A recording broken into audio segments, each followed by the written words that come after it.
Hi, this is Connie again in Kathmandu. In this course, we're learning classical Tibetan. So this language is different in certain respects from the modern colloquial language that Tibetans read and speak today.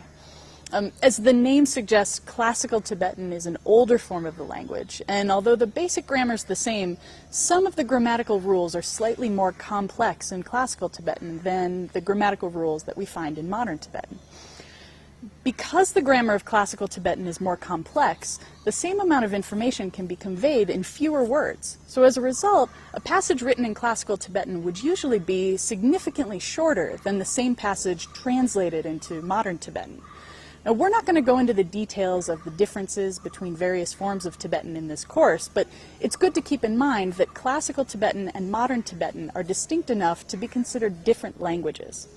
The most notable difference between classical and modern Tibetan is the vocabulary. Many of the words that are frequently found in classical texts just aren't spoken in modern Tibetan. For example, the first-person pronoun that we've learned, dak, isn't used in spoken Tibetan. So when people want to say the word I in modern Tibetan, they say na.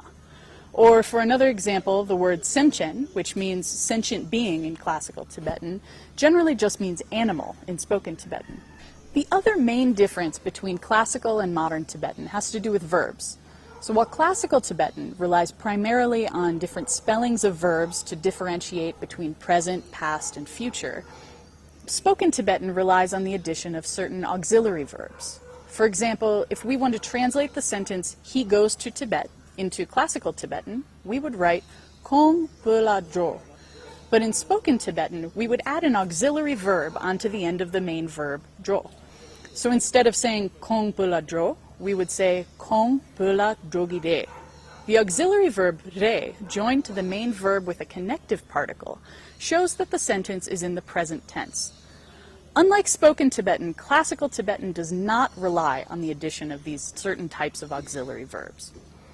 All of this means that you probably shouldn't expect an ordinary person on the street to understand everything that you're saying if you start speaking with the vocabulary and the verb tenses that you're learning in this classical Tibetan course. That said, after you've gained some familiarity with classical Tibetan, it shouldn't be too difficult to pick up the basics of spoken Tibetan if you wish to do so.